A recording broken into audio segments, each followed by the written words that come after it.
Vous voulez commencer à investir, mais parmi toutes les actions disponibles, vous ne savez pas laquelle choisir. Je vais donc vous donner 3 techniques qui vont vous aider à faire le bon choix. La première, elle est très simple. Il vous suffit de penser aux produits et services que vous utilisez et que vous appréciez. Par exemple, vous aimez la nouvelle PlayStation 5 et les jeux exclusifs qu'elle propose. Il ne reste plus qu'à voir quelle compagnie crée ces produits, et là, vous savez déjà où commencer à investir. Cette manière de faire est la plus simple, mais aussi souvent la plus efficace. Car en effet, on peut se perdre en analysant plein de facteurs différents qui vont affecter une entreprise, alors qu'au final, il suffit juste de voir si elle propose des produits appréciés, car c'est souvent grâce à ça qu'elle va s'accroître au fil du temps.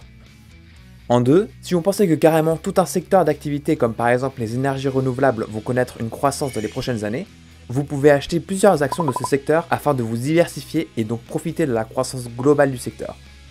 Ou sinon, vous pouvez investir dans un ETF.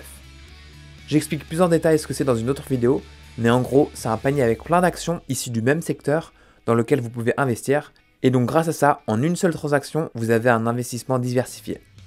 En 3, s'il y a un domaine dans lequel vous êtes compétent, utilisez-le à votre avantage et recherchez les entreprises qui opèrent dans ce même domaine, puis analysez les produits et services qu'ils proposent.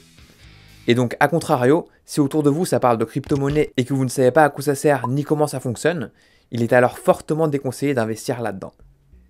Si vous voulez avoir plus d'informations sur certaines compagnies, il vous suffit de taper sur votre moteur de recherche son nom plus investisseur. Et c'est ici, sur la page officielle, que la compagnie va relayer les actualités et les événements importants reliés à l'entreprise. Malheureusement, si la compagnie n'est pas française, cette page sera souvent que en anglais. Et donc vous pouvez voir plus en détail les actualités en cliquant dessus, et à vous de voir si vous adhérez ou pas aux décisions que prend la compagnie. Moi, ces actualités qu'il relaie m'ont aidé à prendre la décision d'acheter ou de vendre les actions de l'entreprise. Par exemple, j'avais investi dans Beyond Meat parce qu'ils produisent des substituts de viande à base de plantes qui ont le même goût que la viande. Mais dernièrement, ils ont fait une campagne de pub avec une personnalité publique que je valide pas du tout, et en plus, la pub était totalement naze, et l'opinion publique avait l'air d'être unanimement d'accord avec ça. Suite à ça, j'ai donc vendu mes actions. Évidemment, il y avait d'autres raisons, mais c'était la goutte d'eau qui a fait déborder le vase.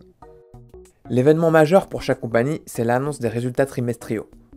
Donc tous les 3 mois, la compagnie annonce un compte rendu de leur dernier trimestre. C'est tous les 3 mois, mais les dates précises de la publication du compte rendu est rendue publique que quelques semaines ou un mois avant. Et suite à cette publication, il arrive souvent que le prix de l'action gagne ou perde beaucoup en valeur, car les gens sauront à quel point la compagnie arrive à générer du profit.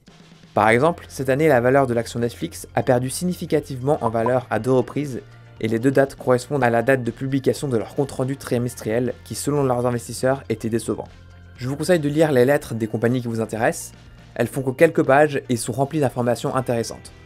Par contre, les graphiques peuvent être compliqués à comprendre, donc je vous explique vite fait celui qui est dans le compte rendu trimestriel de Netflix. Là, ça nous montre la performance de l'entreprise par trimestre, donc les colonnes verticales Q1, Q2, Q3, Q4, c'est les 4 trimestres dans l'année. Revenu, c'est le chiffre d'affaires en millions réalisé ce trimestre. Le chiffre d'affaires, c'est juste l'argent gagné, ça compte pas l'argent dépensé. On voit qu'il est tout le temps en hausse.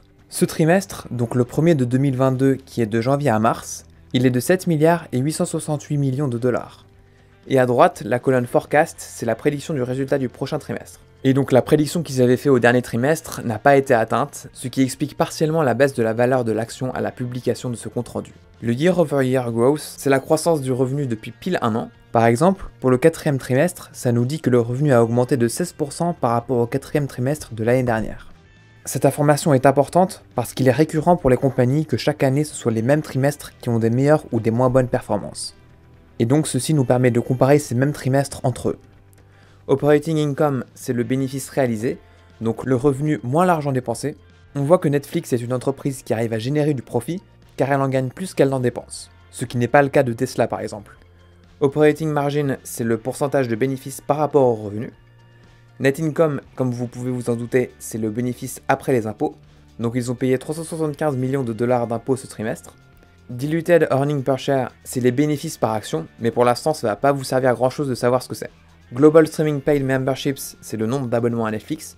Bien sûr, il n'y en a pas 221 milliards, vu qu'ici il y a un point, ça veut dire que c'est 221 millions. Et Global Streaming Paid Additions, c'est combien ils ont gagné d'abonnés depuis le dernier trimestre. Ils en ont perdu 200 000, ce qui est une première. Dans le reste de la lettre, ça nous explique pourquoi ils ont perdu des abonnés. Déjà, ils commencent à perdre leur avantage compétitif. Avant, c'était la plateforme de streaming de référence, alors que maintenant, il y a plus de compétiteurs tels que Disney+, qui prennent une sérieuse part du marché. Ensuite, il y a le conflit en Ukraine, à cause duquel ils ont dû enlever Netflix en Russie. ce qui leur a fait perdre 700 000 abonnés. Ensuite, ils ont aussi jeté la faute sur l'inflation, donc comme quoi les gens dans les pays les plus pauvres auraient de moins en moins les moyens de se payer un abonnement. Là par contre, j'ai l'impression qu'ils se chargent des excuses. Et donc ça, c'est un bon exemple pour montrer que ces comptes rendus ne sont pas très objectifs. Et donc bien sûr, les compagnies vont souvent montrer leur réussite et cacher leurs erreurs. C'est donc aussi intéressant de faire des recherches soi-même pour avoir un point de vue différent. Que ce soit sur des articles, des forums ou des vidéos YouTube, mais n'oubliez pas de garder un œil critique sur ce que les gens disent et de vous faire votre propre avis. Parce que j'ai vu des vidéos où les personnes donnaient le mauvais chiffre pour le nombre d'abonnés à Netflix, et beaucoup de gens qui mettent la faute entièrement sur le fait que Netflix produit du contenu woke, et donc du coup tout le monde veut se désabonner à cause de ça, alors qu'en réalité c'est juste un facteur parmi tant d'autres. Par exemple, moi j'ai essayé de regarder des documentaires produits par Netflix, et à chaque fois j'ai arrêté au bout de 30 minutes parce que c'était ennuyant et il y avait plein d'informations inutiles. Et en plus, le style utilisé dans les docus était tout le temps les mêmes. Ensuite, il y a un animé que j'ai découvert sur Netflix, et quand je l'ai terminé, je me suis rendu compte qu'il y avait d'autres saisons et qu'elles étaient disponibles sur d'autres plateformes. Donc en fait, ils font de la pub gratuitement pour les autres plateformes. À cause de ça, je suis allé sur Crunchyroll et j'ai regardé l'animé dessus. Mais après, je dois reconnaître que la plateforme de Netflix est ultra ergonomique, facile à utiliser, et les vidéos prennent moins de temps à charger. Donc ils gardent encore un avantage par rapport à leur compétition. Maintenant, vous savez comment vous y prendre pour choisir des actions et commencer à investir. Et si vous voulez creuser un peu plus le sujet, je vais sortir une vidéo où j'explique des règles un peu plus complexes qu'on peut mettre en place pour faire des meilleurs choix. Mettez un j'aime et abonnez-vous.